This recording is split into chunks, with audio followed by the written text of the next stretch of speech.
میرے نزدیک آج سب سے امیر انسان بل گیٹس، ماشاء اللہ میں سب سے زیادہ ان کی عزت کرتا ہوں۔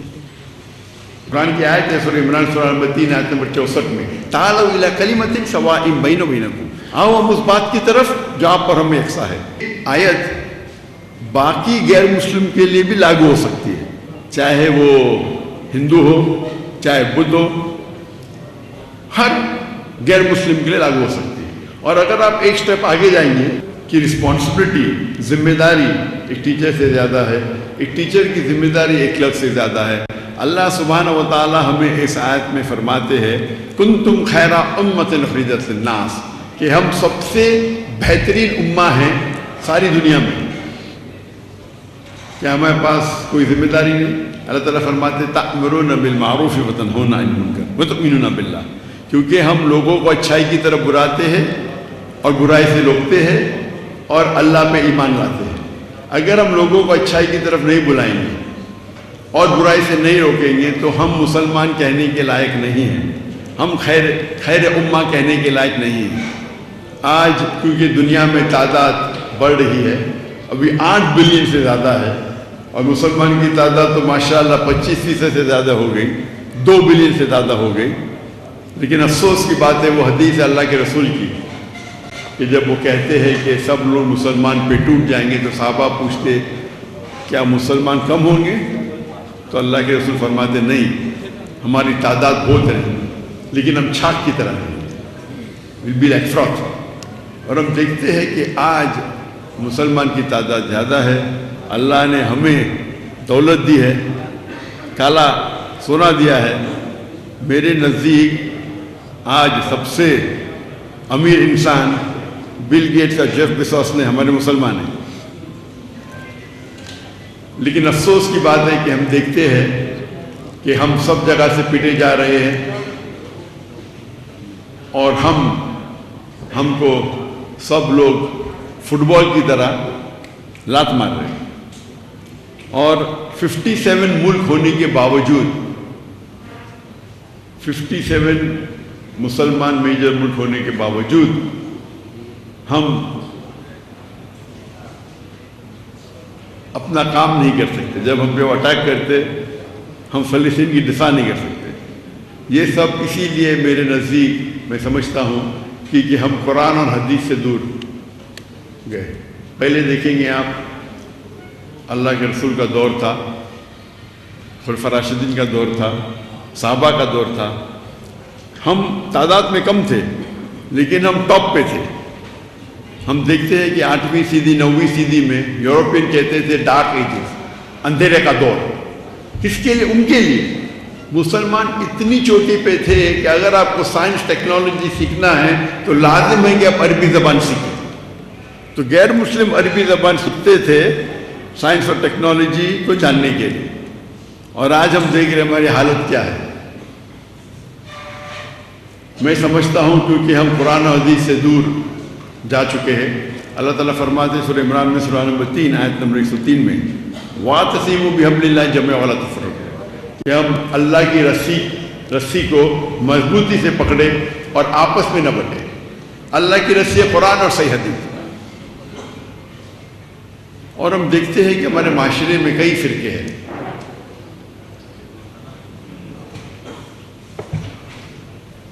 شریعہ یہ کہتی ہے کہ چھوٹا نقصان اٹھاؤ بڑے نقصان سے بچنے کے لیے۔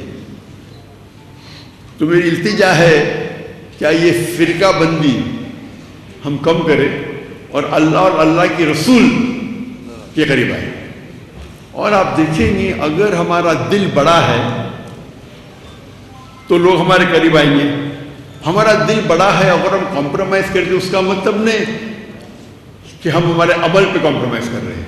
قرآن کی آیت ہے سورہ عمران سورہ نمبر 3 آیت نمبر 64 میں تعالوا الی کلمۃ سواء بیننا وبینکم، آؤ ہم اس بات کی طرف جو آپ پر ہمیں یکساں ہے۔ یہ اکثر اس کے پہلے اللہ تعالیٰ فرماتے قل یا اہل کتاب، کہو اہل کتاب سے، یہود و نصارہ سے۔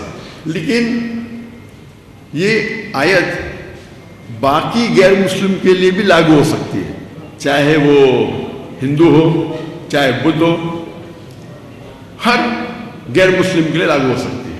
اور اگر آپ ایک سٹیپ آگے جائیں گے تو میں کہتا ہوں کہ آپس میں جو مسلمان میں اختلاف ہوتا ہے تو یہ آیت ہم مسلمانوں کے لیے بھی استعمال کی جاتی ہے، یہ ماسٹر کی ہے. اور آپ دیکھیں گے کہ اگر ہم اللہ کے رسول کو اور اللہ کو آگے رکھیں گے تو لوگ آپ سے جڑیں گے. اگر میں جانتا ہوں کہ یہاں کے سب لوگ توحید مانتے ہیں اور میں توحید پہ تقریر دوں، کیا فائدہ؟ میں بھی 1%، 2% آپ کو فائدہ ہوگا. لیکن جب ہم توحید کی بات کرتے ہیں اور دیگر فرقے والے کو دعوت دیتے اللہ اور اللہ کے رسول کی اور چھوٹی چھوٹی اختلاف کو بازو رکھتے ہیں، تو آپ دیکھیں گے آپ کی دعوت اور مقبول ہوگی. اور یہ اصول ہے کہ فتنہ قتل سے اور بدتر ہے. تو آپ دیکھیں گے کہ میں شیخ دیدار صاحب سے متاثر ہوا اور دعوت کے میدان میں آیا تو پہلے جب شروع کیا میں ایک دم نرم تھا، کوئی رزلٹ نہیں.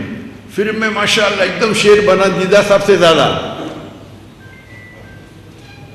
اس کے بعد پتہ چلا جو آیت میں پڑھتا ہوں ادعو الی سبیل ربک حکمہ، حکمہ سے بات کرو، کبھی نرم، کبھی گرم، کبھی سخت، لیکن اکثر نرم ہونا چاہیے. ضرورت ہے تو شیر کے جیسی بات کرو، لیکن شیر کو گرجنے کی ضرورت نہیں. وہ جنگل میں آ جاتا ہے تو لوگ سمجھ جاتے ہیں کہ یہ شیر ہے، گرجنے کی ضرورت نہیں. تو ہم اگر اس طریقے سے ہمارا مین مقصد ہونا چاہیے کہ اللہ اور اللہ کے رسول کی طرف آئے، نہ کہ وہ ڈاکٹر ذاکر نائک کی تعریف کرے. اگر میں چاہتا ہوں ڈاکٹر ذاکر نائک کی تعریف کرے تو دنیا میں شاید مجھے تھوڑا شہرت مل جائے، لیکن آخرت میں بہت مشکل ہے. ہماری رضامندی ہے اللہ کی رضامندی. تو میں یہ نہیں کہتا ہوں کہ عقیدے پہ کمپرومائز کرو، کبھی بھی نہیں کہتا ہوں اور کبھی نہیں کروں گا. آپ نے دیکھے جب اسلام آباد میں خواتین آ گئے تو میں میرے حجاب نہیں توڑ سکتا ہوں، میں اتر گیا، دنیا مجھے گالی نہیں چلے گی. اور اگر میں قرآن و حدیث پہ سخت ہوں، ضروری نہیں ہر انسان سخت ہو. آپ جب دعوت دیں گے تو اللہ کی طرف بلاؤ، لیکن نہیں میں جیسا ہوں میں ہی صحیح ہوں، یہ پرابلم، میں بھی صحیح ہوں بولنا چاہیے. اور اختلاف ہے جب ایک ہوتا ہے فرد، ایک ہوتا ہے افضل. تو فرض کے اوپر آپ زور دو، مجھے اعتراض نہیں. افضل پہ کیوں زور دے؟ آپ افضل پہ زور دینے جاتے ہیں تو کیا ہوتا ہے؟ اختلاف ہوتا ہے، آپس میں جھگڑا ہوتا ہے، فتنہ پیدا ہو جاتا ہے. تو آپ کو اور آپ بڑے بڑے علماء سے جب ملیں گے، مثال کے طور پہ آپ اگر مدینہ میں سے بھی جائیں گے، ان کے علماء کے ساتھ بیٹھیں گے. مثال کے طور پہ شیخ سعود اشرف، ماشاءاللہ جتنے ائمہ ہیں حرم کے، میں سب سے زیادہ ان کی عزت کرتا ہوں. اور جب وہ بمبئی میں آئے تو ہم ان کو مختلف مساجد میں لے کے گئے، حنفی کے، شافی کے، اہل حدیث کے، جماعت اسلامی کے، اور وہ مانے بولے جانا چاہیے. اور سب لوگ احترام کرتے ہیں کیونکہ وہ امام کعبہ ہے. اور ہم جانتے ہیں کہ